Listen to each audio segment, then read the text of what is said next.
EA had their roots in econometric articles that were published 10 or 20 years ago. Empirical research, data-driven research, econometrics, microeconometrics. It has been instrumental in building a truly global community of scholars in economics. Strategic decision-making and game theory. It's truly a global organization, a very powerful, influential role in training and shaping the next generation of economists. Nearly all of these ideas and innovations were developed over the past 20, 30 years or more in the Econometric Society. The Econometric Society provides funding to young scholars in our 4 emerging regions of Africa, Asia, Australasia and Latin America to attend meetings and have access to reduced cost or free society memberships. It organizes meetings and summer schools in emerging markets where people often don't have access to cutting-edge research. In the Africa region, the Econometric Society hosts conferences, summer schools, and it's exceptionally important for young African scholars just to know that there's this international organization that respects what they are doing. Over the last 4 years, the Econometric Society has been collaborating with the Delhi School of Economics for our annual winter school. Fellows from the society come and lecture on various themes. They talk to students, they read papers and give advice. This has been hugely inspiring for our faculty and students. It has no political, no social, no ideological, no nationalistic bias.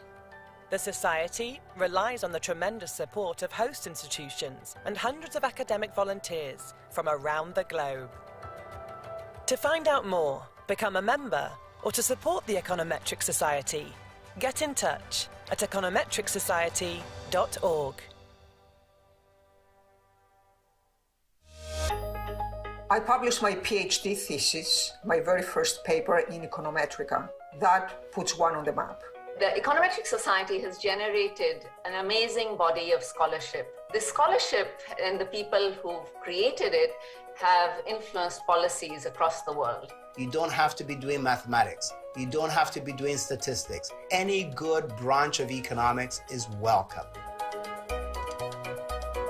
The Econometric Society is open to all. Many of its members are students who receive reduced registration fees in order to join. It's a training ground for young economists and young economists to meet with more senior economists. When I was a junior faculty, I would go to the summer meetings every year.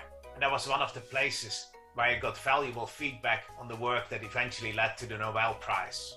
It has been instrumental in building a truly global community of scholars in economics. It's present in all 6 regions of the world. That's particularly valuable, especially in emerging markets, where people often don't have access to cutting-edge research. Fellows from the society come and lecture on various themes. They talk to students, they read papers and give advice. It's exceptionally important for young African scholars just to know that there's this international organization that respects what they are doing, and will also give them community. To interact with other young scholars in their area and senior researchers in their area in close contact over several days. It's always been great to attend the European Winter Meeting of the Econometric Society and see so many PhD students being able to present their job market papers. It's also been awarding prizes to junior researchers who publish excellent papers.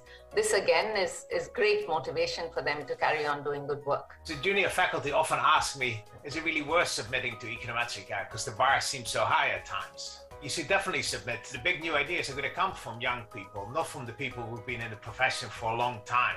All the famous people have been part of the Econometric Society. It just brings me a lot of joy, just knowing that the giants were there before me and I'm trying to step in their footsteps.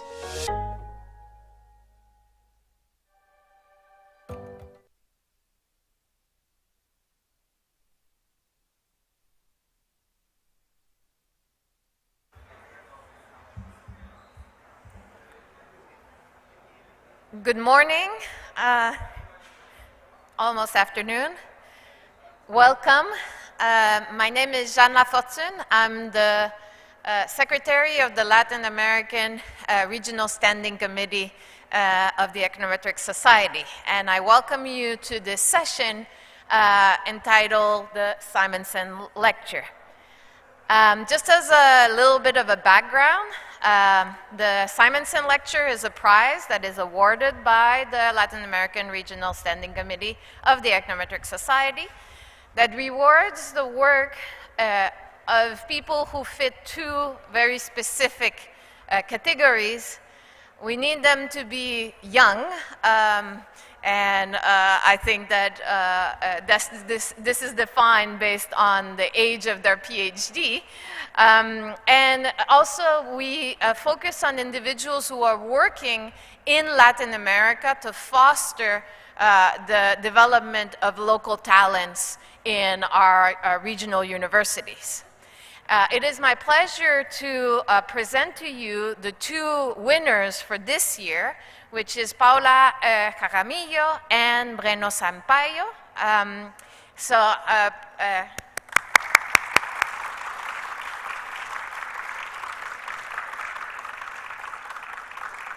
So we will have them individually present their work.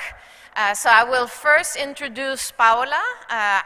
Paula is an associate professor at the Universidad de los Andes in Colombia. She obtained her PhD from the University of Rochester in 2010. Her work has focused on topics related to matching mechanism and has been published in the Journal of Economic Theory, Games and Economic Behavior, Journal of Mathematical Economics, among others. She is currently the associate editor of the Mathematical Social Science. So please join me in welcoming Paula for this very interesting lecture.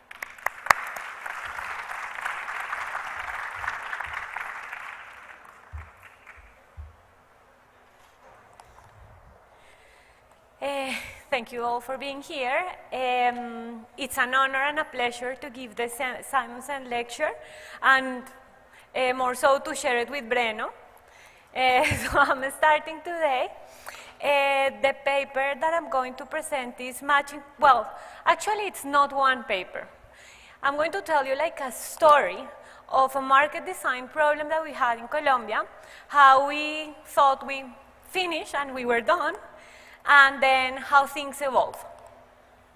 But I name it Matching Problems with Priority and Preferences Without Outside Option, Compulsory Social Service Allocation in Colombia. These works are joined with Chata Icayí from Universidad del Rosario and Santiago Vélez from Wayfair in the US. So let me tell you what this is, El Año Rural, that's what we call it in Colombia. It's a compulsory social service for medical doctors. They have to go for a year to rural or underdeserved places, and they have to do it just after finishing their studies and before starting to practice medicine. To be able to practice medicine, they have to do this service.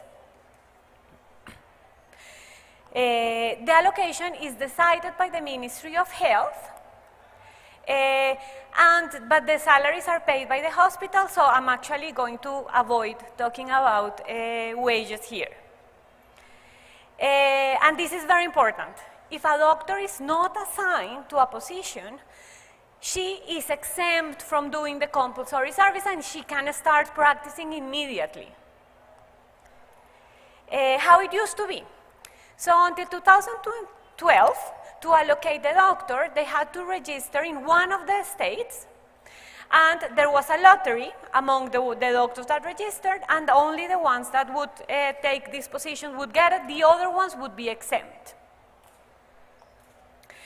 In 2013, there was a small change. Well, actually, no, it was a very big change. And they put a limit on the numbers of the doctors that could enroll in a state. So they could enroll up to twice the number of positions available in that state. And again, they would register to one state. If the limit was already filled up, they would have to choose another state. And it was a lottery, and if they were not assigned, they would be exempt. So what happened? So in the graph, we see the number of doctors for January, April, July, and October of 2012, and January 2013, that was the new rule. What you can see here is that first, there is always on-field positions, and there is always unassigned doctors. And sometimes there are more unassigned doctors even than on-field positions, and so these doctors were exempt. And here so this graph shows for each state the difference between the number of doctors that register in that state minus the number of positions available in that state. So what was happening, especially in 2012, is that, for example, Quindío had 2 positions and more than 120 doctors registered in that state, which means that only 2 were going to get the positions and all the other ones are exempt. In 2013, things improved because of this binding limit, but still we had that problem.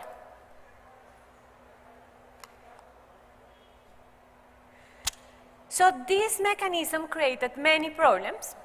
First, although the number of positions was smaller than the number of doctors unassigned, there was a lot of on-field positions. Second, the doctors were trying to coordinate into the, to go to the state that had the least number of positions. So what this is telling us is that actually doctors wanted to get exempt. And third, some doctors were rejecting the allocations even after getting it. And the reasons that they were giving, sometimes it was like, oh, I have small children, it's very costly for me to move away, or I am sick, so I need a hospital that it is big enough to take care of me at the same time.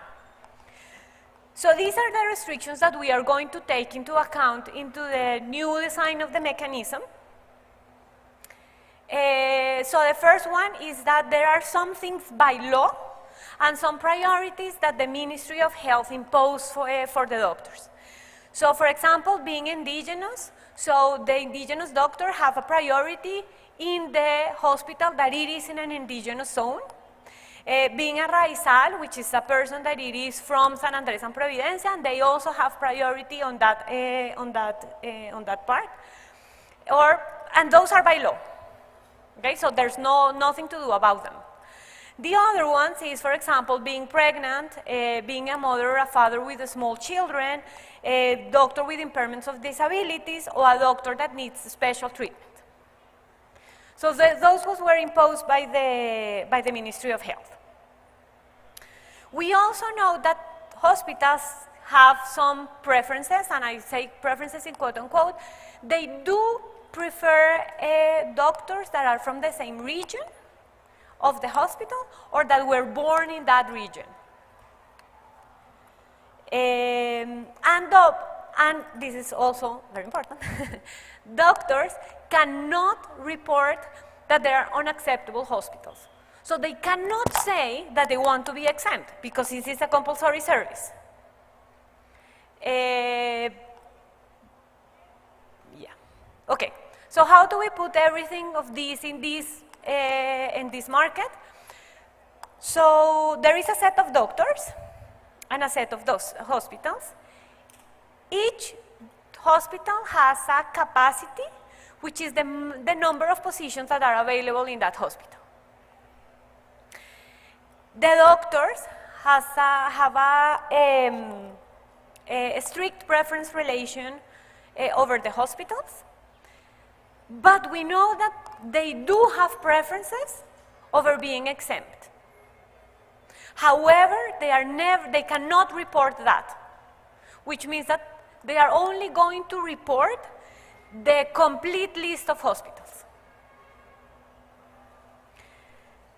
And for the hospitals, they do have a list of strict priorities over the students, and also a strict list of preferences. These are assumptions for this paper, but it is not exactly true, because in reality what they have is very coarse preferences over doctors and priorities over doctors. And tie-breaking is an issue, and it is a very important issue, but I'm not going to talk about it in this presentation. But we are working on that because there are amazing things happening there. If I have time, I'll tell you what.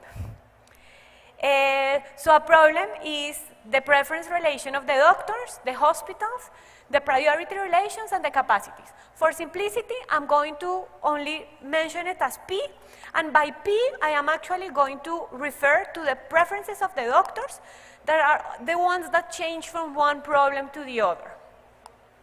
You will see a little bit later. So this is the problem that we have, and then a matching is a function that for each doctor, it's assigned either a hospital or leaves him exempt.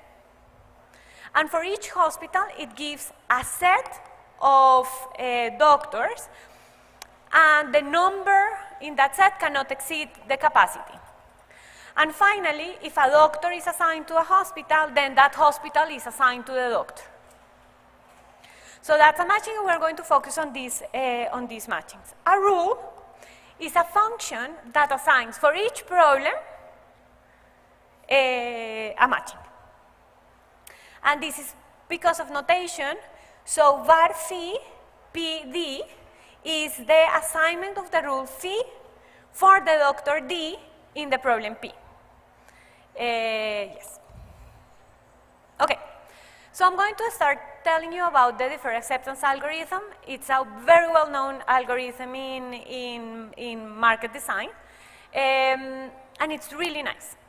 So I'm going to explain it to you. It's going to be very easy, you will see.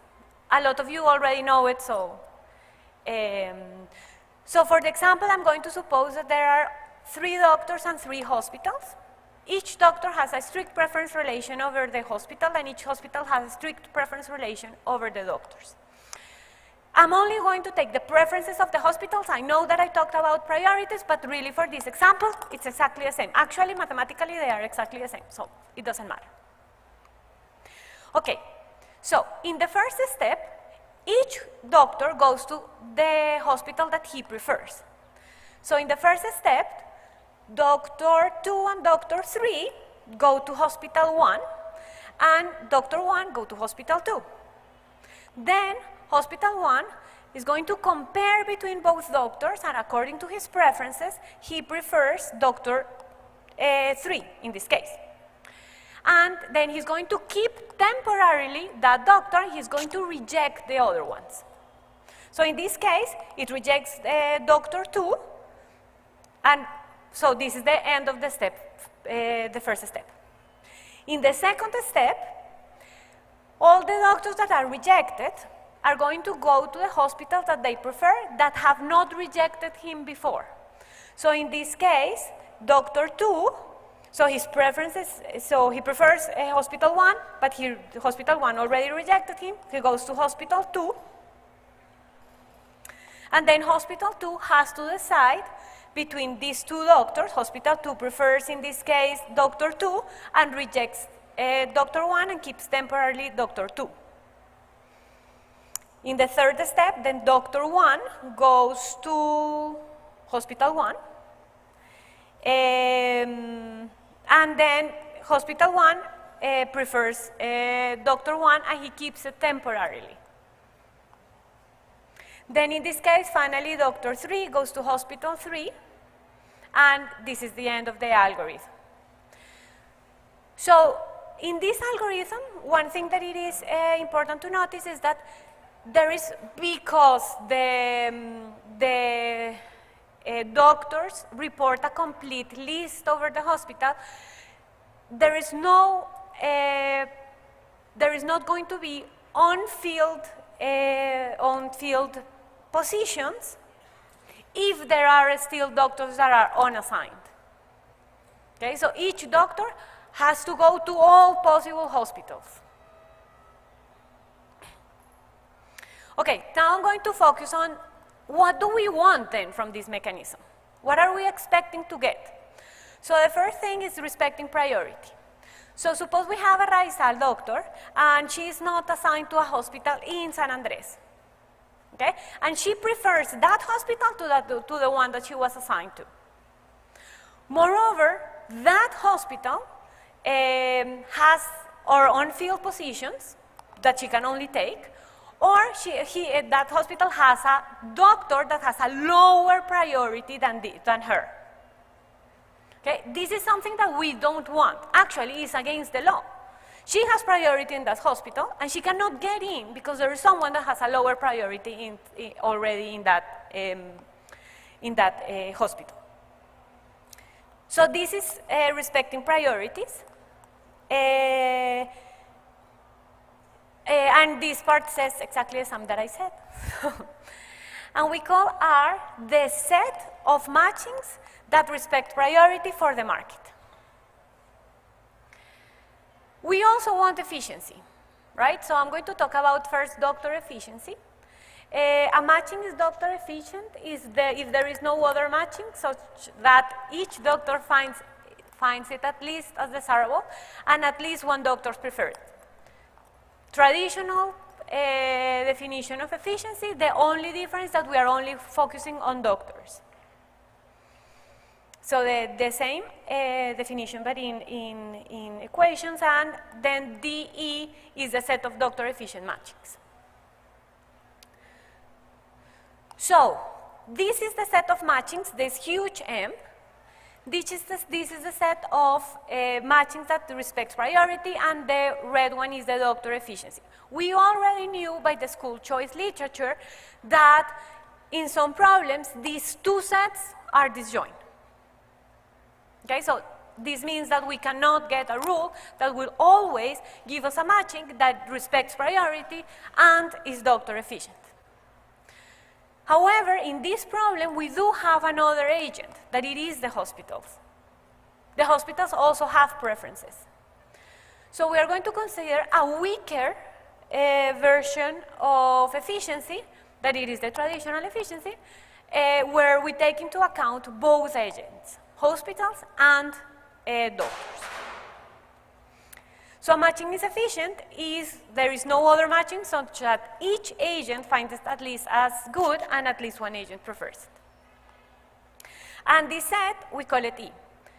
Since this is a weaker version of the axiom, what we would expect is that the set is bigger, and hopefully we can get a rule that it is efficient and respects priority. But, of course, it's not the case. So what we do then is that we define a weaker version of efficiency, priority constrained efficiency. I'm not going to define it right now, but it is a weaker version, and we are very happy because then we get that this new version of efficiency intersects with respect priority, and actually the rule that I just showed you, the deferred acceptance, is in the intersection of both. So this rule is always going to recommend a matching that it respects priority and it's Pareto constraint efficient. But this is with respect with the preferences that they report, right? So, and we know that they are not telling the truth, right? So or not telling the truth, but they want to be exempt and they just cannot say it. So we also want a rule that it is a strategy proof, so no doctor should benefit from misrepresenting his preferences. We already know by the literature that the deferred acceptance is a strategy proof, but here we are going to focus on something a little bit different. What we want is that what they report is the true order of the hospitals. We know that they cannot report the true preferences because they cannot say that they want to be exempt. But we want them to report the order, in the right order. And what we find is that, yes, the DA is a strategy proof. So that's great news. Yes. Okay, this is the formal definition. So in the paper we have several rules, not only one. We have more properties, but for this presentation, I'm going to just to tell you that the DA respects priorities, priority constraint efficient, is strategy proof. It minimizes on field positions. Life is great. We recommended this to the Ministry of Health. They did it. They implemented. We were really happy, and we forgot about it. Perfect. And then, yes. So what happened is that we started having some information that they were students that were actually trying to manipulate the rule. And we were like, yeah, but it is a strategy proof. They cannot do it. And then we realized actually that they were talking in groups. So they were really trying to manipulate it. And so we were like, oh no. So it means that we shouldn't focus on strategy proofness, but in group strategy proofness. So group strategy proofness says that no group of doctors should benefit from misrepresenting his preferences. Okay? We already knew that the fair acceptance is not group strategy proof, but remember that in this case they do have to report the complete lists, right? So the space of strategies that they have is a smaller set. So it might be that the DA is group. Well, the DA, given that they have to give complete list, is a strategy proof. But again, of course, it didn't work, so it is not a strategy proof. And that was bad news. So we were thinking, okay, what do we do? And then we said, okay, no, this is the thing. The thing is that what we should look for is the equilibrium of the game.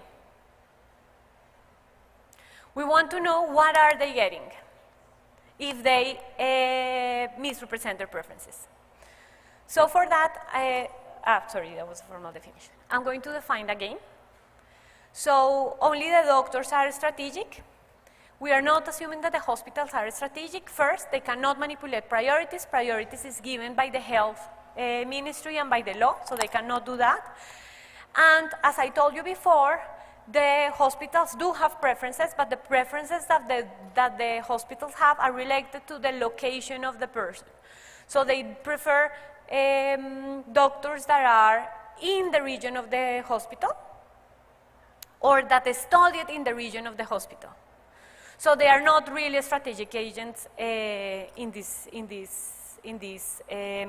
setup. So a strategy is a complete list of hospitals. Again, they have to report a complete list. For each doctor, PD is the set of strategies, and P is the set of strategy profiles. So a game is a quadruple, where D is the set of players, in this case the doctors, P is the set of strategy profiles, the complete list, DA is the outcome function. So what we are really going to get is the equilibrium outcomes of these doctors playing the fair acceptance, and P is the profile of true preferences. So a profile of a strategist Q is a Nash equilibrium of the game if for each doctor and each possible deviation, they prefer to stay in the weekly, prefer to stay with the Nash equilibrium and do not deviate.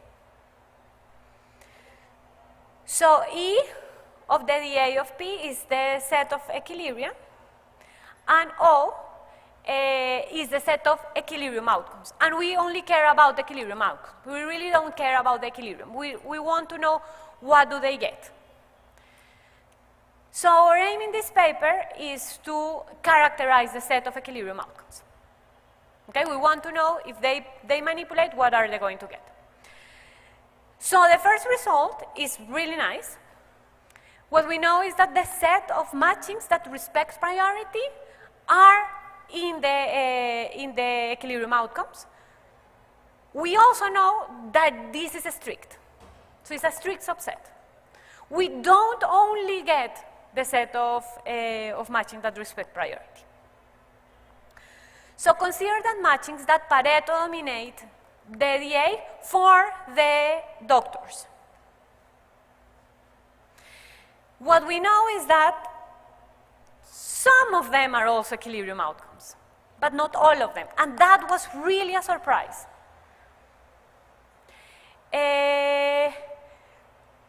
So at this moment, well, one of the things that we are trying to do is to really characterize these equilibrium outcomes. So we are trying to characterize which matchings are part of the equilibrium outcomes and which are not. And we have a condition there, but yeah, I'm not going to describe it, and we are still working a little bit on that. And our aim is actually to find the quality. What we want to know is exactly what they get. Okay, so this is the end of this paper. And I'm going to tell you a little bit about the importance of tie-breaking. For this one, I didn't bring any slides because it is still very preliminary. But as I told you, we told the Ministry of Health that the tie-breaking should be random. And to that, they didn't pay attention. And the interesting thing that happened is that the tie-breaking, it depends on the preferences. So it is not even a strategy proof. But they don't know about it. So they do know the algorithm, but they don't know how they do the tie-breaking. And when we found out that they were talking to each other, is that they were discussing strategies, and even though some were really crazy, some of them were not that crazy. So it seems that they learned during the process of this algorithm how the tie-breaking was working. And so we have the data, and since I don't do data, because I don't know it very well, so we are going to work on that to see if there is really learning there, which type of strategies do they use, and if they do use the ones that we recommend them, that we would recommend to them as theorists, let's say. And yeah, that's it. Thank you very much.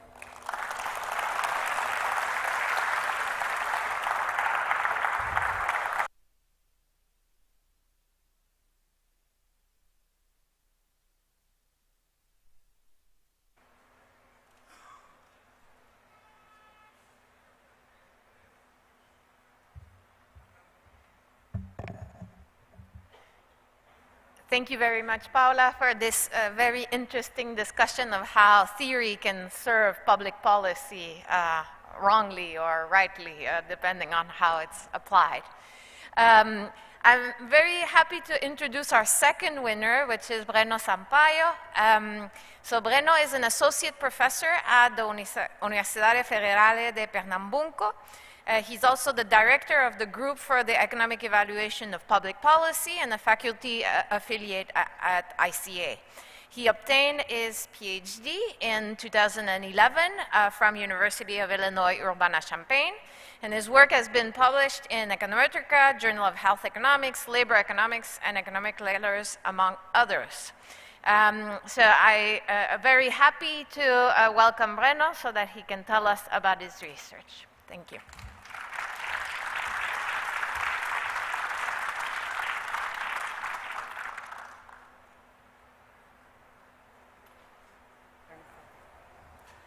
Hello?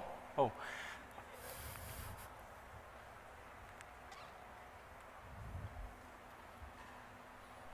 Thank you very much. It's a pleasure to be here.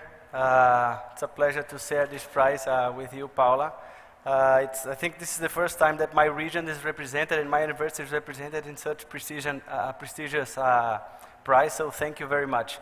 The title of my talk today is about job loss and unemployment insurance, and I'll be talking about data in Brazil. I have to make you one important remark.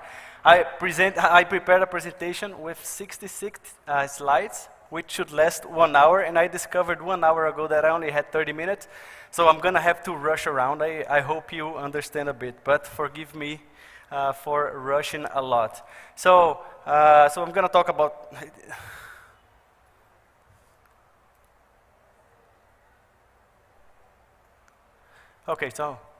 Economics have for long worried about the economic effects of unemployment, so there is lots of research, I mean, for 10, 20, 30 years. If you look at, for instance, aggregate measures, and I'll show you 4, which motivates a bit what I'm gonna be talking about throughout the presentation. Where should I be pointing?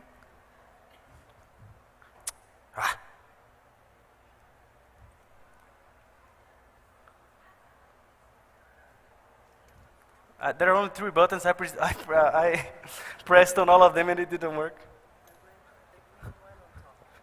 Oh, okay. The 4th one.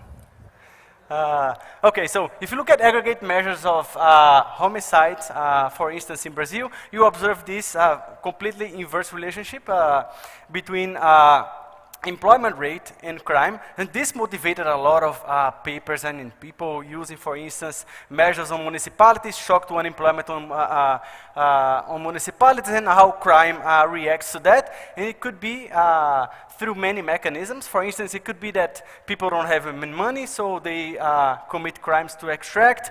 It could be that people are stressed out because now they don't have a job, they have to pay family duties and all of this, so they could be resorting to crime. It could be that they have more time available, so I was working before, now I have more time to commit crimes, I encounter more opportunities to commit crimes, that's why I do commit crimes. Or it could be that if a municipality is going down, it has less money, there is reduced police because there is less money to police enforcement, so people are committing more crimes. So it could come from very different mechanisms.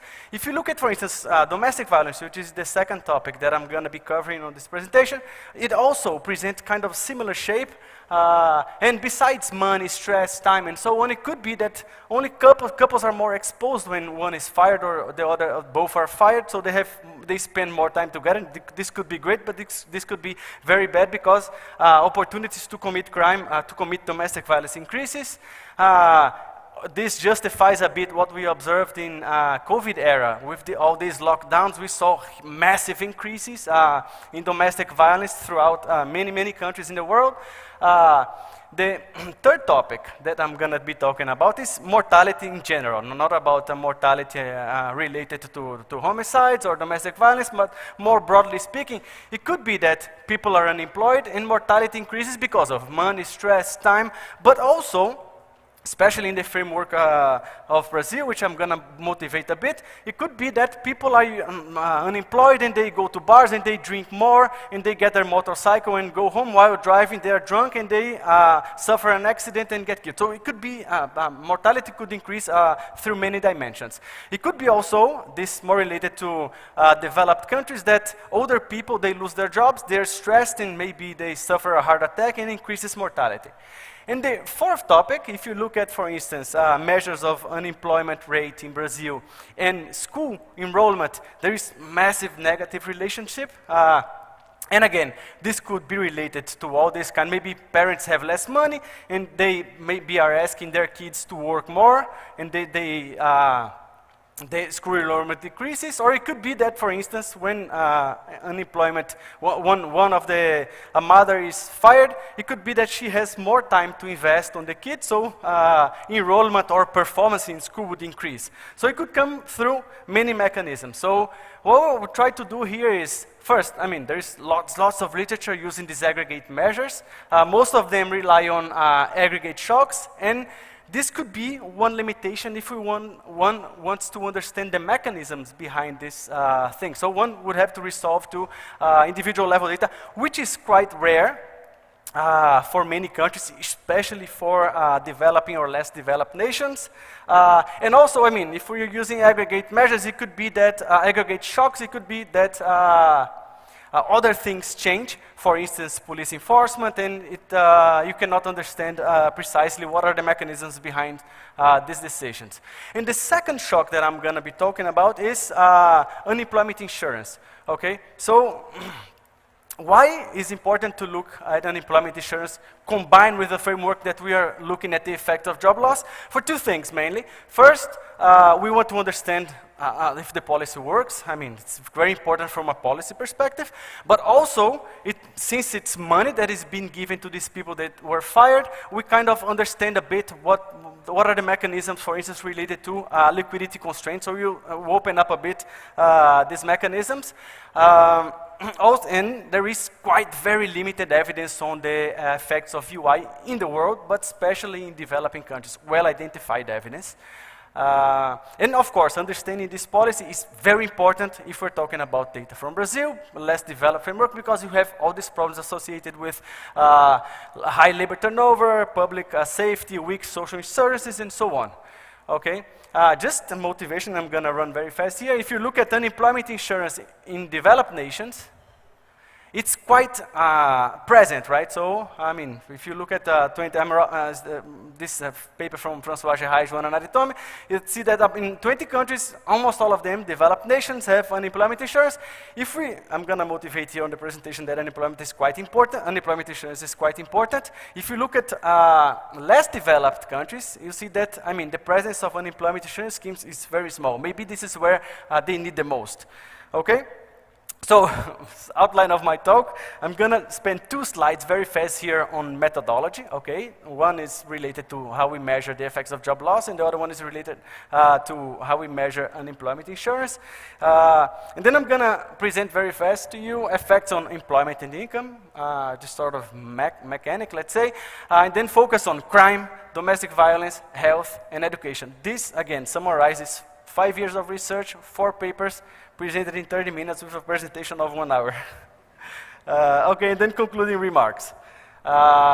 First thing, methodology. First method that we use is standard EAD. So we basically get one guy that is being laid off, match this guy with another that is employed in this same year, and we look before and after. So event study analysis, we match these guys to balance in some characteristics, and we do a lot on the papers to check if these guys are similar and so on. Okay?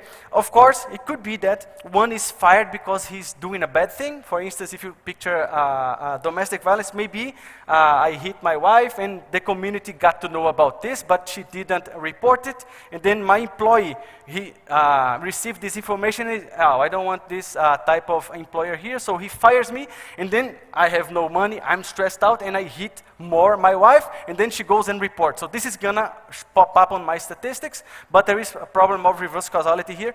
So we focus, we do a lot on this, but we focus on mass layoff. So this maybe, I mean, 30% of the company, is very hard for 30% of the company to be slapping their wife on the same week or on the same month before they are laid off. We show that our results are very robust if you consider, for instance, 50%, if you do plant closures, and if you do a bunch of other robustness, okay? Regarding unemployment insurance, we'll do an RDD, so Brazil lends itself to a nice framework to causally estimate the effect of unemployment insurance, because people, when they are laid off, if they were laid off before 16 months before, they are entitled to receive unemployment insurance. If they were laid off from the previous layoff, from the previous job, below 16 months, they are not entitled to unemployment insurance. So we do RD here. We show, I mean, a bunch of robustness. First, effects on employment, okay? So, I mean, we use HIGE data. This is kind of popular. A bunch of people around the world, Brazilians and non-Brazilians, use this data nowadays, which is very nice data from Brazil, available since 1965, covers all formal workers. This is about 100 million workers, and we have in Brazil lots of turnover, so we have 10 million layoff events per year, which is very nice for us, very bad for Brazil. When we look at job loss, so we basically observe employment and income declines respectively by 34% and 70%. So it's a massive shock. It's a long-lasting effect for both outcomes here. And this, I mean, there are 3 estimates here. One is individual layoff, so it could be suffering from reverse causality. The other is mass layoff, and it's impressive that they are very similar. In the other one, we even put municipality times year, time industry fixed effect, so we are comparing people in the same municipality and so on. So everything is very robust, Okay, so it could be, of course, an important thing in Brazil is that 40% of our labor force works on the informal sector. So this could work, of course, as a buffer. So I'm being fired since I'm only observing formal employment. There's no information on informal employment. I could be using it as a buffer, and this could maybe decrease the effects that I observe. We show through two data sets that have information on informality that they use it, of course, the buffer, but this is sort of about 10% decrease on the effect that they have after layoff. So if we are looking at formal measures, we will likely underestimate our effects. Okay, effects on crime. So of course, Brazil is one of the most violent countries in the world. We have 6 homicides per hour in the country. So very bad for Brazil again, but very nice for our analysis because it varies a lot. There's no data set with individual measures of who's committing crime. So this is kind of rare. I mean, there are some exceptions in the world like Scandinavian countries, United States, and so on. So we had to construct our data set. Okay, so we partnered with the company and downloaded the whole criminal justice in Brazil. So today we have about 360 million lawsuits. This involves like companies, individuals, and so on. And a part of this, now 25 million lawsuits are related to criminal justice. By then, the time of the paper, we had 40 million cases of criminal justice. Okay, it includes like name of lawyers, outcomes, and a bunch of information on the cases. The other thing that we use is, since we want to measure a bit of spillover, and I'm going to be short about this, we use the registry that people constructed for Bolsa Familia program in 1993-94. So it has today covers the poor part of Brazil, but you were able to construct households, so you can see a father being laid off and what is the effect on cohabiting children. Okay, this just aggregate measures to show that displaced workers, they are more likely to commit crimes related to non-displaced worker, but this is only summary stats. Okay, so if we look at estimates of this is an event study, we observe that there is a massive increase in the probability of people committing crimes, and this is about 23%. And of course, I mean, to turn into econometrics, this is a common trend, which validates a bit our analysis. Okay. If we look, of course, at other crimes, because we can do this, we have this information, we observe that the massive increase occurs on many crimes. I mean, it occurs on economically motivated crimes. People have all money, so they resort to crime to extract income. But it occurs also to violent crimes, and this could be related to an income mechanism. But other crimes, such as failure to obey, that wouldn't be directly connected to financial constraint, it also pops up, which maybe sort of gives an idea that stress is an important mechanism driving this, and I'm going to investigate this in one second. The data is so detailed that we can dig into various types of crimes. So you can estimate this, and the massive increase is like throughout everything. So everything basically pops up after people are laid off.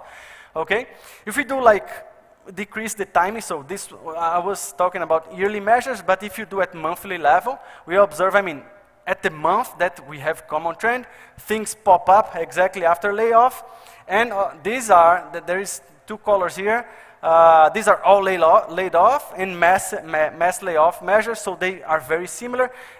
Since we are basically running everything for the criminal justice, it's very nice if we do some in flagrante analysis, so the time in between the crime and the existence of a lawsuit is very small, which validates again our analysis in terms of causality.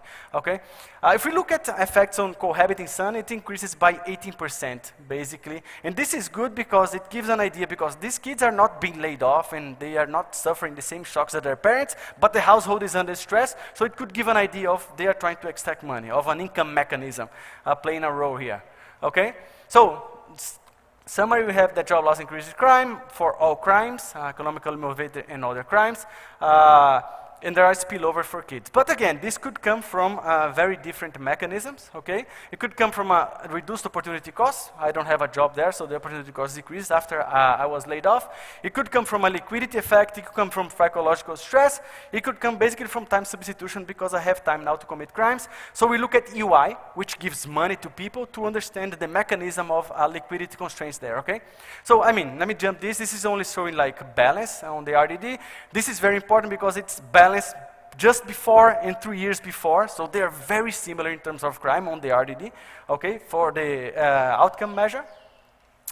If you observe, one semester after layoff, we have a massive decrease on people, the chances of people committing crime, and this is sort of equal to the increase in job loss. So basically, vanishes the effect if people are entitled to these benefits. Okay. But if we look at across time, so these are RD estimates for months, for semesters before and just after, and we observe, for instance, for people who are below 20, 30 years of age, there is a massive decrease, of course, as expected, because they are receiving money, but there is also a large increase just after the benefits finishes, meaning that what could be driving these things? One thing, it's sort of a result that we have for many countries, is that when people receive unemployment benefits, they stay longer unemployed because they have money. So what is the story here? People receive money, they commit less crime, but they increase their unemployment spell. Once the benefit vanishes, people commit crime again. So we accessed precise data on the months and values that everybody received in Brazil, matched these millions of observations, and this is an event study exactly on the month that your benefit expires. Again, you are committing 36% increase in crime. Okay? So, conclusion here, very fast. Job loss has strong effects on crime. UI basically reduces this, and we find role of stress playing a role in explaining crime increases, because basically non-economically voted increases. Okay, so turning to effects on domestic violence, I mean, there is lots of evidence and lots of models predicting lots of different outcomes. So we try to elucidate a bit with this analysis, because here we have kind of a nice scenario to understand the mechanisms behind domestic violence events, because again, we have a job loss, we have an unemployment insurance, we have people receiving money. So all this combined, and an additional thing here is that we can map females and males and couples, so we can basically understand what happens to domestic violence when the male loses a job, when females loses a job, okay? So again, here we have 2 million DV cases on the data set. We have names of plaintiffs, so we can basically observe all of this and estimate all of this. Let me jump here because of time. We have massive increases in male, when the male loses a job and when the female loses a job. And this is a bit counter to many of the models. For instance, if you look at household bargaining model, which is basically the relative size of the income on the household, meaning that if the husband loses his job, he has less money, the wife has more money, so she has more bargaining power. That would mean that violence would decrease. But if the wife loses, so the male is the dominant now in terms of relative income, so maybe he commits more crime. So these are contrary effects. We do not find this, which I'm going to suggest to you. There is a role of exposure here, which is a mechanism that popped up COVID, measures of domestic violence, because people are together. And how I'm going to try to motivate a bit this is that job loss has a negative income shock and a positive time shock, because now they have more time to interact. But UI is a positive income shock because they receive money when you are eligible, but also is a positive time shock because you're basically putting people with larger unemployment spell, so they are more together. Okay, and this is, I mean, we do couples and everything, so it's very robust. Let me skip this. So what we observe, when people are receiving money, so there is basically no difference between domestic violence measures for the ones that were entitled to unemployment insurance and the ones that were not entitled to unemployment insurance. So basically what is happening here is that maybe there is an increase in domestic violence because people are more exposed, but money is decreasing domestic violence. And this is exactly when the benefit vanishes, you have massive increases in domestic violence, and this is very long lasting. So it sort of backfires a bit for domestic violence and unemployment insurance if you only give money to people, because you're basically increasing exposure time, okay? So let me jump here because I want to do effects on health. So, I mean, there is lots of literature actually on developed countries on the effects of job loss on health measures, and they basically find that for older individuals, you have that they lose and they have their stress level goes up and they die because of heart attacks and all these measures related to stress. But in our scenario, which is sort of kind of new evidence for less or developing countries, is that it could be that people are basically laid off And since they are laid off, they get, as I said on the beginning, involved with many things that could eventually kill them. For instance, like drinking more and then driving their motorcycles and so on. Or they could even be resorting to crime and getting killed because they were trying to rob someone. Or since I don't have a job and I'm walking around the city, I could be more subject to victimization and eventually could be robbed and killed. So there are different mechanisms that could pop up in our case, okay? So Brazil has great mortality data, hospitalization, private health insurance data at the individual level, but these are not identified with a social security number attached to them, okay? So what is the secret here? For the first time, we were granted access to our research team in Brazil to IRS data. So we basically have the registry of all social security numbers for 285 million people.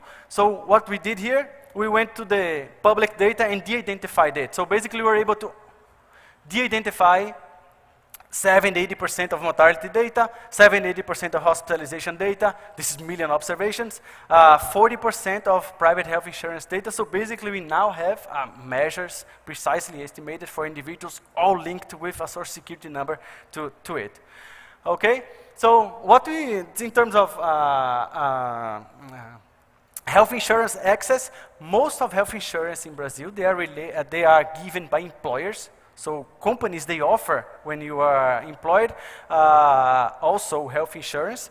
So when they lose their jobs, and this picture maps quite similar to the picture of employment. So they lose their jobs, they are losing also health insurance.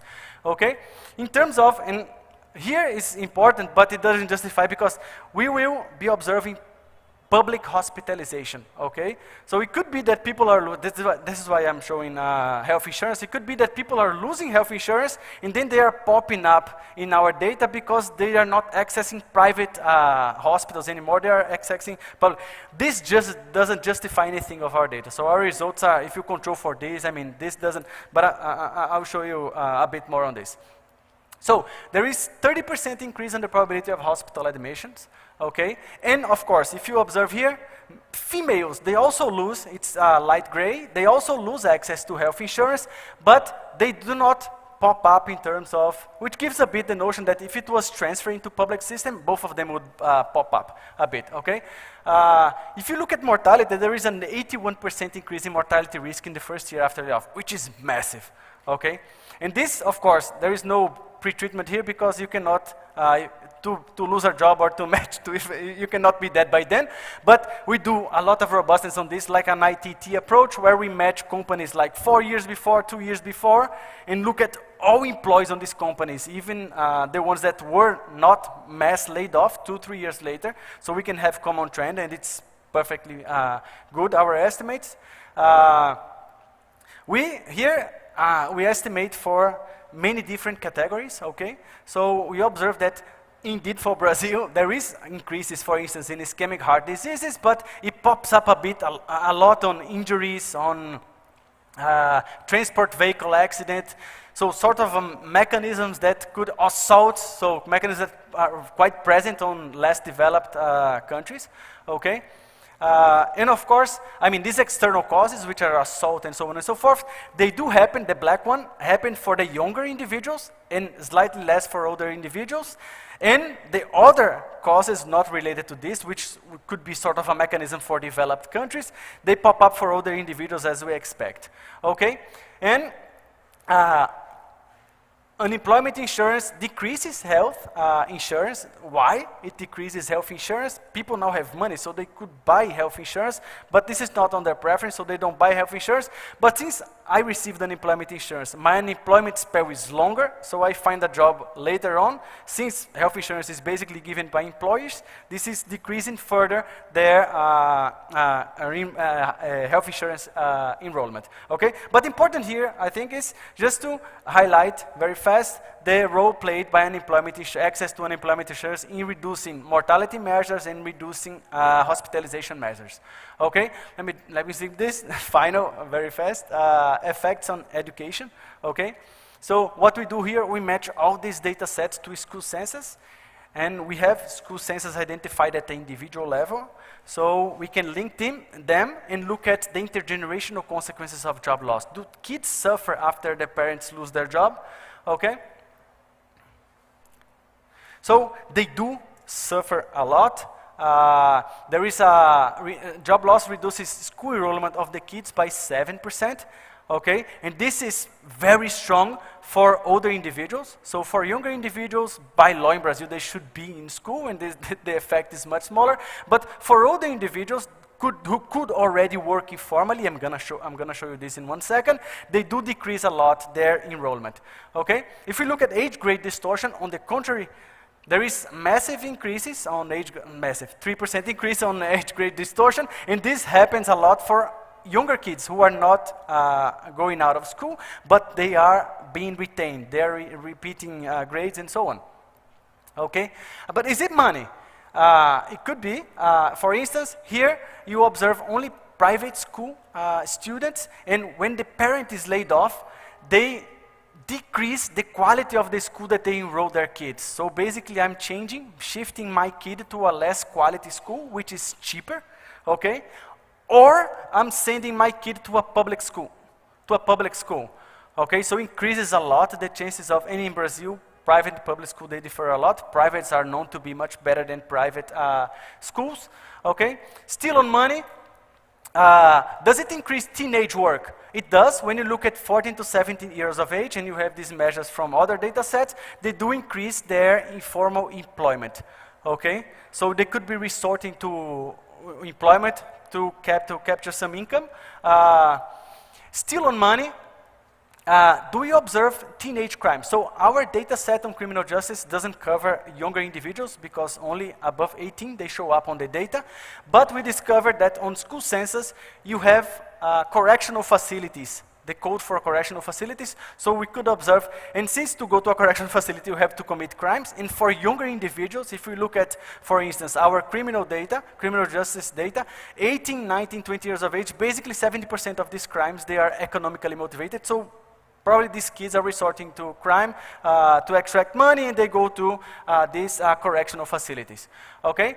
But also it could be psychological stress. I mean, we talked about domestic violence now, and this is a massive shock to the household, so it could be under stress.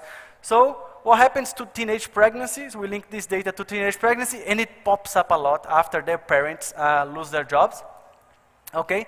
So EY eligibility, this is probably one of my last slides, increases enrollment, so it sort of helps again, okay?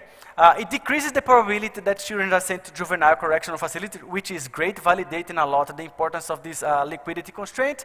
But we find no effect on pregnancy, on teenage pregnancy. Of course, this could be related to stress. I mean, the household is under stress, more domestic violence, and so on and so forth. And when employment eligibility, the money is not able to mitigate these effects, okay? Okay, concluding remarks, and I'm right on time. Job loss has dire consequences to individuals' lives. Employment insurance seems to help a lot in some cases. And of course, we get a deeper understanding with all these measures about the mechanisms driving these, all these effects.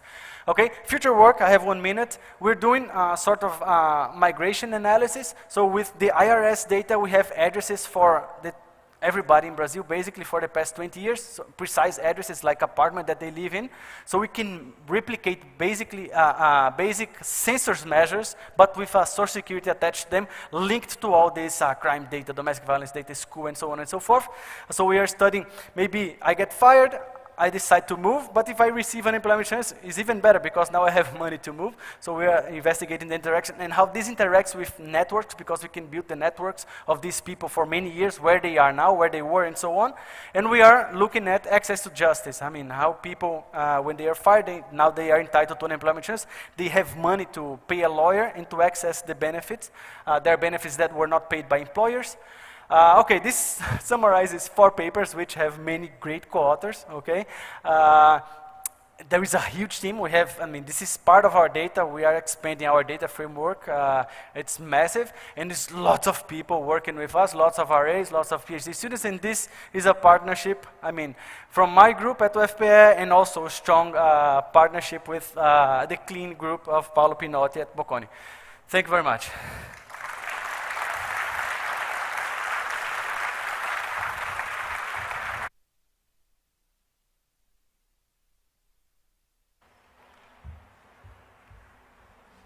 Thank you very much. I think we need to recognize the extreme effort that Breno did to condense what was an hour-long lecture in 30 minutes, and he did it so clearly.